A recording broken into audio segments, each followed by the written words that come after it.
Welcome to another episode of Get Started Investing, a very special episode. Today we are sharing 5 ways to save money next time you travel in partnership with Singapore Airlines and their ultimate travel hack, the Chris Plus app. Now, my name is Bryce, and as always, I'm joined by my equity buddy, Ren. How are you? I'm very good, Bryce. I am so excited for this episode. If people are watching us on YouTube or seeing this on social media, they'll be seeing a bit of a different setting. Yes. Now, I've often thought that there is one perfect job in media, the best job in media, and no, it's not co-host of Equity Mates.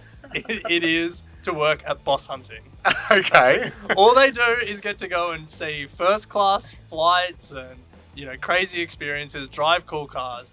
So when Singapore Airlines offered us the chance to record an episode in their first class suite, who were we to say no? Who were we to say no? So here we are in the first class suite on an A380 at Sydney International Airport for Singapore Airlines. And Ren, today we are going through 5 ways to save money when we next travel. Yeah, we've come to that point of the year where all of our friends who travelled in the Northern Hemisphere summer are coming home. The Instagram envy and FOMO is subsiding, but we're thinking about our next trip. And this is the episode when you're thinking about traveling in, 9 to 12 months' time. What are the steps we can start doing now to get us ready for that trip? And we can get as many miles as possible for what we spend. Yes. What a way to do it as well, starting in a first-class suite. This is not one of the travel hacks. Yes. And we're doing this thanks to the Chris Plus app. Earn your next holiday with Chris Plus, the digital rewards app of Singapore Airlines. The Chris Plus app lets you instantly earn and spend miles with everyday spend at 150 cafes, restaurants, stores, and more across Sydney and Melbourne, and hundreds more in Singapore. Earning up to 3 miles per dollar at Chris Plus partners. Turn your miles into flights by redeeming them on Singapore Airlines and partner airline flights online. Thank you to Chris Plus for sponsoring this episode. Let's get into it. And before we get into the 5 travel hacks, Bryce, I just want to get your initial observations of this Singapore Airlines first class suite. Oh, I'm loving it. For people who are just listening on the podcast, paint a picture. Okay, the suite is large enough for me to do a couple of yoga positions, that's for sure. I could really stretch out in here. I can see where the bed's going to come out, dual windows, very comfortable seat, a monitor bigger than mine at work for TV.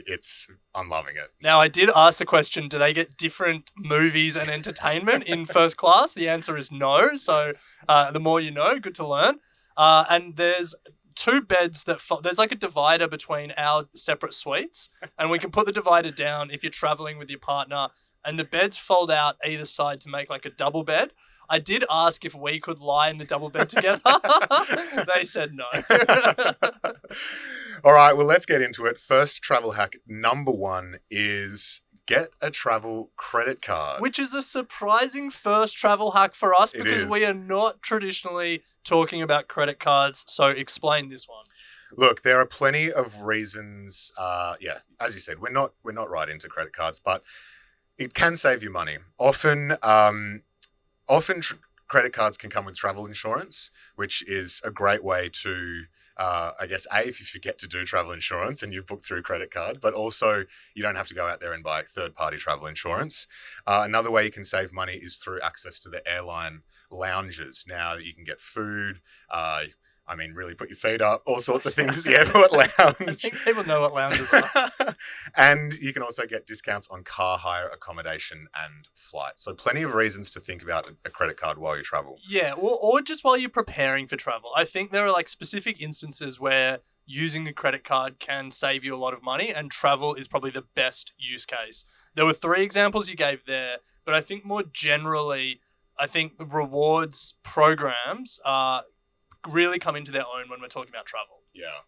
Now, a couple of things to think about with rewards. They're similar to investing. It's not a get-rich-quick overnight. Be patient and the rewards will come.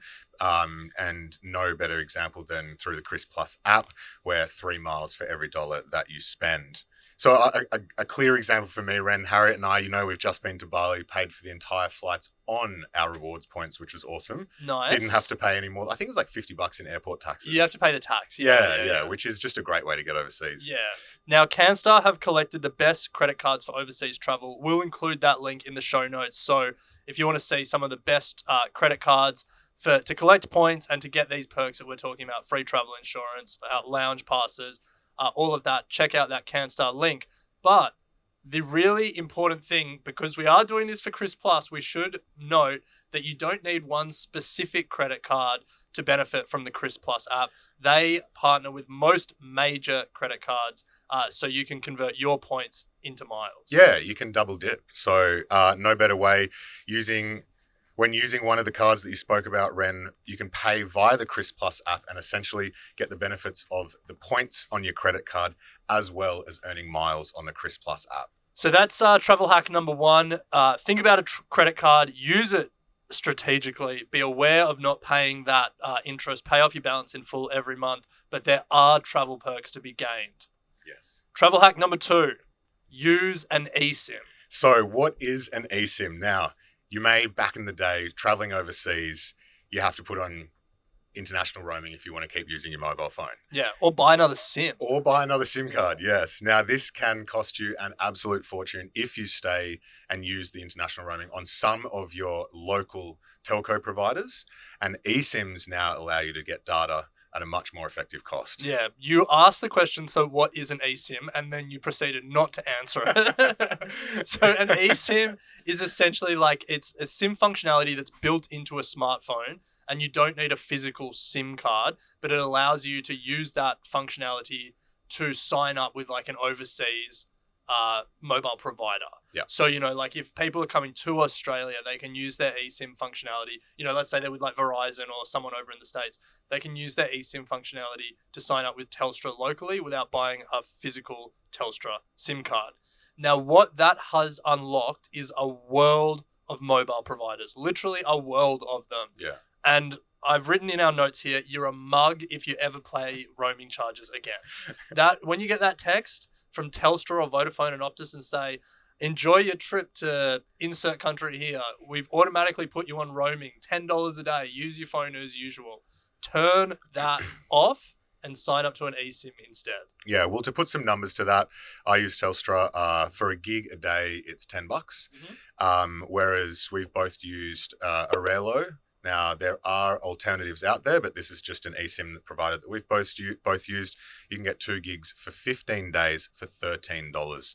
So if we're on a trip to the US for a couple of weeks, if we were to be with Telstra, it'd be $140 for the 2 weeks. Compare that to $13 for 2 gig. Away you go. Yeah, that's Airalo, Airalo. Not sponsored by them, but certainly endorsed through usage. Now, let's move to number 3. Yes, number 3 is plan your ground transport using Rome to Rio. Also not sponsored by them. So what is Rome to Rio? It's the best travel planning tool out there. I think if you compare it to like a Google Maps or any Apple Maps, it's just a much better way to think about how you're going to get from point A to point B when you're traveling.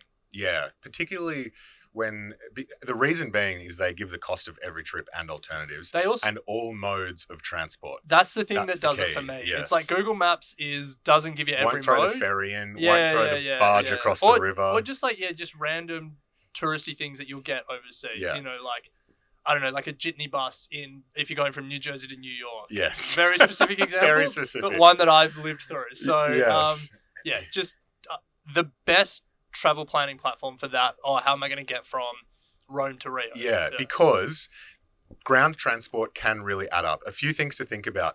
Ubering to airports can cost you. There's the additional toll on some airports.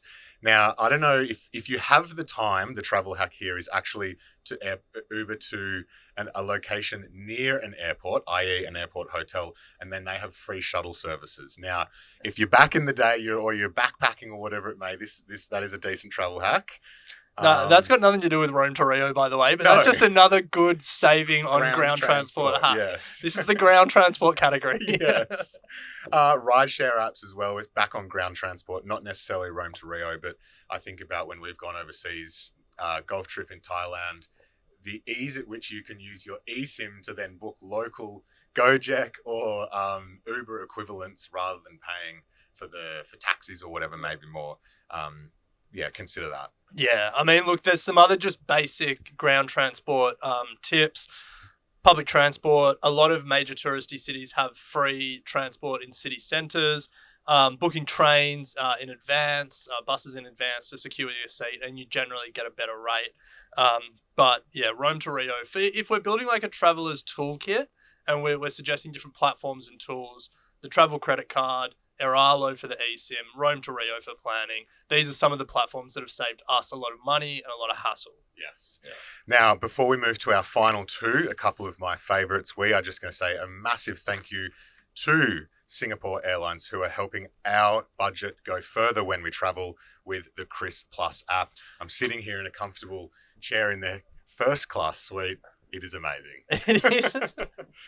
Yes. I'm just laughing at the sentence that starts with helping our budget go further and finishes in this first class suite, but we will continue. It is all thanks to the Chris Plus app, which is the one-stop lifestyle rewards app for earning and spending miles instantly in store, pre-purchasing exclusive vouchers and deals, letting us supercharge our miles balance or spend our spare miles. It allows us to access exclusive privileges and offers at some of Sydney and Melbourne's most popular cafes, bars, restaurants, and stores. And Bryce, if that wasn't enough, it allows us to book experiences around the world. Yes, and keep in mind, 3 miles for every dollar. That's going to get you a fair way. Thanks to Chris Plus by Singapore Airlines for supporting this episode. Now, Ren, number 4. Yeah, this is all about the timing. Research the cheapest times to travel. Now, we've got some specific examples here and some numbers to it. But in general, try to travel to places in their off-season, be it winter, be it outside the school holidays, and also trying to pick times of the week and times of day where travel is cheaper. Yeah, this is an interesting one because for me, obviously, the times to travel is when you have holiday during school holiday time, or you want to go to the location in peak tourism time. But if you are trying to save money, even the fringes of peak holiday, like people trying to sneak off to Europe in May or whatever, like you can find discounts there. And looking through platforms that give discounts to local experiences and shopping deals, all different ways that you can save for different times of travel. Yeah, and research what's going on. My fiance Alice and I, we went to Italy 2 years ago now, a year and a half ago. And we were going to Siena, but the Palio was on, and prices were heightened. Yes. Now, research shows, Ren. Let's talk about flights first. It turns out that Tuesday and Wednesday are typically the cheapest days to fly. That makes sense. Friday. Well, hold on. Why does it make sense? Well, because everyone usually takes off the Thursday, Friday, or flies on the weekend. Yeah. Does that make sense? Friday and Sunday are usually the most expensive. So if you have to fly weekends, try the Saturday route. But if you are going to take some leave, maybe have a look at the Tuesday and Wednesday as cheaper options. Yeah. Now, it's not just the day of the week. It's also the time of day. We found one study that suggested morning flights are more expensive than afternoon flights because of the incremental demand from business travelers. So especially if you're flying domestically on like a popular business route, i.e. Sydney to Melbourne, look at flying in the afternoon rather than the morning. And it's not just flights that vary when it comes to travel times. Think about accommodation. I've experienced this myself, but one study has shown that their accommodation can increase as much as 230% during peak season. Apparently here in Australia, Gold Coast is the worst for fluctuations in price. Schoolies? Schoolies, yes. Well, what's the numbers? Gold Coast accom increases 111% at peak times. Yeah, so schoolies. Double, yes. All right, Ren, that brings us to the final one. What have we got? Exchange rates matter. Not really a surprise for anyone, but here's how you can factor exchange rates in and I guess take advantage of them. And that's using a platform like Wise. Yeah, so Wise allow you, and other travel cards allow you to... True, a lot of travel cards. Yeah, allow you to lock in exchange rates when you transfer money to that card. So this is all about being prepared, thinking ahead. If you're traveling to Japan, Indonesia, Italy, and you're 6 months out and the exchange rate is favorable, you can transfer money across and lock in those rates. Yeah. Now, don't leave it to the last minute, I guess, is the travel tip. If we set up this episode by saying you might be thinking about traveling next year and you're sort of like 9 to 12 months away, now's the time to start paying attention to exchange rates. Like, especially if you're going to Japan or a country where, I mean, it would have been great a few months ago if you were locking in Japanese exchange rates. But yeah, the opportunity will pop up throughout the year. I think it's also an opportunity to build your travel budget into your, fortnightly pay or weekly pay or whatever it is. If you're using a platform like Wise or another travel card, just automatically transferring some each time you get paid and transferring it into that currency, you're kind of dollar cost averaging into that foreign currency and smoothing out the highs and lows and avoiding the risk of getting to the airport, changing your money at a bad time, and your dollar not going as far as you thought it would. Yes. Yeah. Well, that brings us to the end. Those are our 5 travel hacks to help save some money. So let's just recap the traveler's toolkit that we've gone on today. Okay. So we had get a travel credit card and link it with a rewards program like Chris Plus to make your spending go further. Yeah, big one. We had get an eSIM. Aralo was one platform that we've used, but don't pay those pesky roaming charges. Yes. Number 3, use a platform like Roam to Rio that is optimized for travelers and factors in all of your travel options, not just some of your travel options. Number 4, research the best travel times, not just time of year, but also day of the week and time of day, because it does make a difference. And then finally, exchange rates matter. Start planning for them early. Start dollar cost averaging into a travel card or a travel account or similar, or be really opportunistic when the Aussie dollar is strong or your foreign currency is weak. Yes. Well, there you have it. A massive thank you to today's sponsor, Chris Plus by Singapore Airlines. I'm soaking in this first class suite because I have a feeling I'm not going to be back in one of these for a very long time, unless I get my Chris Plus miles, 3 for every $1 spent. Yes. So if you're looking for a great way to save for your next holiday through your everyday purchases, check out Chris Plus on the Apple or Google app stores. Earn up to 3 miles per dollar on everyday purchases at over 150 partners across Sydney and Melbourne, and turn your miles into flights or upgrades for your next holiday with Singapore Airlines. Love it. Thank you, Singapore Airlines. Ren, as always, a pleasure to chat. We'll pick it up next episode. Sounds good.